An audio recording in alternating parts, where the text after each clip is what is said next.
Hello, Bears fans. Welcome to Bears News Fan Report. Information you can trust, context you can use, no fluff.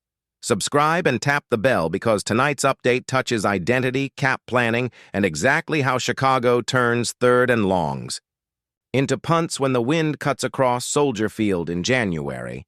Locker room update with immediate impact. The Bears are bringing Levi Onwuzurike to Halas Hall to be the interior spark that collapses pockets on schedule and hardens the A-gaps against heavy sets. Stay with me, because in the next minutes you'll get the full arc. How this moved from self-scout note to green light, what the staff loved on tape, the 3 TV simple plays you'll recognize the first Sunday he's up, what it means for rotation and cap, the risks and the ramp and the timeline from travel to install, so you know what to expect and when. The story starts the week after last season ended. In those long self-scout nights, the coaches kept circling the same frame.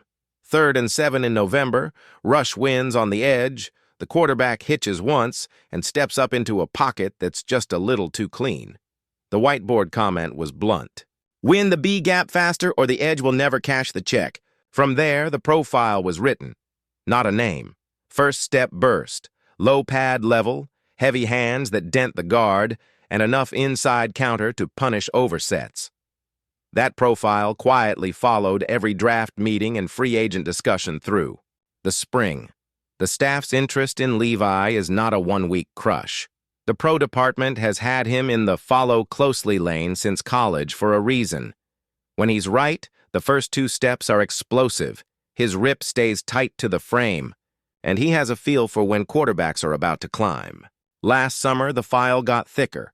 More snaps, more data points, more evidence that his best trait lines up with Chicago's most obvious defensive need, force interior help, so protections finally have to pick their poison instead of fanning. To the edge on every money down. As camp opened this year, the conversation stopped being theoretical. The front 4 already owned an identity on the outside. The interior room was young, promising, and one proven penetrator shy of being complete. The coaches ran the cut-ups again and again. When the 3-tech wins within 2 seconds, the coverage doesn't need a miracle. When he doesn't, the quarterback finds a window. That's the difference between a pass breakup and a completion. That flips field position.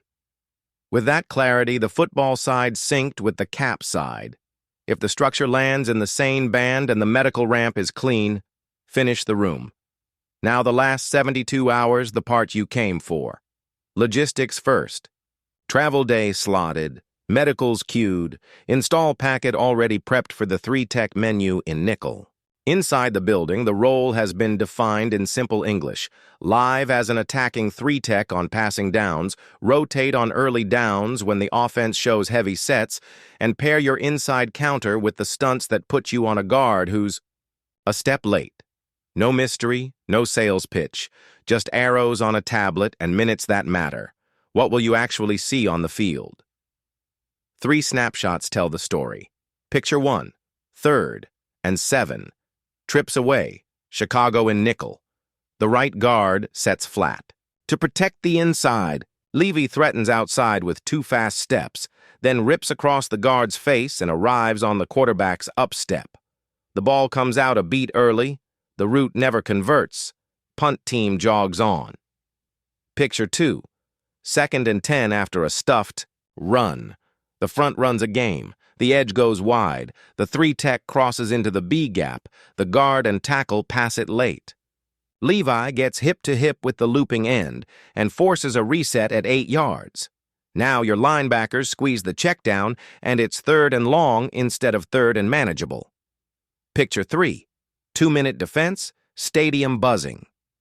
Chicago crowds the interior, the center points out traffic, the ball snaps, and Levi's first strike jolts the guard backward. The quarterback can't climb, the edge finally flattens, and the sack and strip probability that lived on paper turns into a ball on the ground. This isn't only about pass rush. Against outside zone to his side, he plays square and compresses the track, making the back bubble to the help. Against duo, he keeps the near shoulder free and squeezes the gap until the scrape fits clean. When offenses try to slow your rush, with screens, he doesn't chase shadows. He gets a hand on the guard, feels the release, and retraces instead of drifting. Every one of those little choices turns 2nd and 5 into 3rd and 6, where Chicago's structure really breathes. Rotation matters, and this is where the move makes the whole room better. With a true penetrator next to your anchor, you don't need hero ball snap counts from anyone. The edge group gets the inside squeeze they've been waiting for. The linebackers play faster because the ball is funneled where the call expects it. And your 3rd down package can live in 4 and 5 without leaning on bluff 0 to manufacture heat. Fresh legs in the 4th quarter aren't a luxury in this division. They are the difference between closing time and heartbreak. What? About the money and the calendar? Adult stuff, done like adults. The structure that's been discussed is the kind that fits a room with ascending youth and a core already paid. Year-to-year flexibility, playtime and production triggers, post-season. Sweeteners, nothing that squeezes the plan at other positions. Cap oxygen remains for the inevitable mid-season need. This is about function, not fireworks. As for timing, the club has mapped a 3-week ramp. Week 1 is language, how Chicago names what he already does, and alerts, the words that trigger games and alignments so everyone plays fast. Week 2 expands his 3rd down menu and builds the communication with the mic and the center so the games hit on the same step in real time. Week 3 adds opponent-specific run asks and lengthens series counts as conditioning stacks. You'll see minutes before you see max volume by design. Risks are real and acknowledged, and that's exactly why the ramp looks like it does. Levi's roadback has included careful management of volume. That doesn't scare anyone if the plan respects it. Soft tissue windows exist for every interior lineman when workload jumps. The staff's counter is predictable. Early snap counts that build, not spike, packages that start with what he does best, and a clear red line on how many consecutive snaps he plays while the engine warms. This isn't about winning a Thursday, headline in August. It's about winning 3rd downs in December. There's a human layer cameras don't show, and you'll feel it anyway. Add a penetrating 3-tech and individual period hand fights get sharper because guards know a lazy punch gets punished. Half-line games run at real speed because the second step actually matters. The edges trust the inside and take better angles. The room gets louder, in the good way, when the ball pops loose in practice and everyone knows it wasn't an accident but a pattern paying out. Zoom out, and you see why this flirt survived time. The staff wrote the problem on a whiteboard months ago. The profile matched the problem. The tape matched the profile. The contract lane matched the cap plan. The calendar opened a window. That's how real teams do it.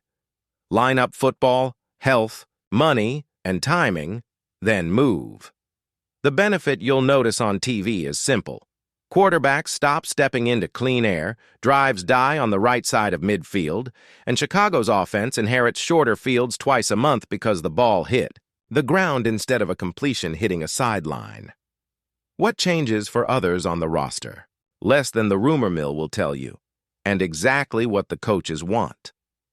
The young interior snaps land in a saner place for development. The veteran anchor isn't asked to be a one-man gravity well on every heavy down. The edges turn pressures into sacks because there's no climb lane. The defensive backs live with more 3rd and 8 than 3rd and 3, which means they can play with vision and drive rather than begging for perfect man coverage on every call.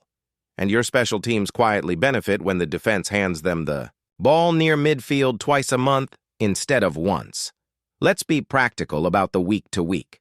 The first time you'll likely see him, expect a 3rd down package and a handful of early down snaps where the offense tips pass. The staff will mix. In 1 or 2 stunts, he already speaks to put him on a guard who struggles with late movement. You'll notice the little things first. The guard's feet get heavy. The quarterback checkdowns a beat early. The edge finally arrives on the up step instead of the rollout. Those little things add up to a quieter 4th quarter. Drop your take in the comments. Do you want the 3-tech rotation tilted heavier early to bank wins in September, or would you keep the slow build to peak in December? And how would you split obvious pass snaps between inside games and straight 4-man heat now that the interior has another hammer? Your read shapes the film room episode we'll run as soon as the first snaps hit our screen. And as we always do, only here at the very end, the disclosure that keeps this community honest. This episode belongs to our rumors and speculation window. We connect internal signals, football logic, and a long memory of how these rooms build to show why the move fits and how it would actually look if finalized. My personal take is simple and firm. A 3-tech who wins the first 2 steps doesn't just add sacks. He raises the floor of every defensive down, and that's the kind of quiet upgrade that turns cold Sundays into January football.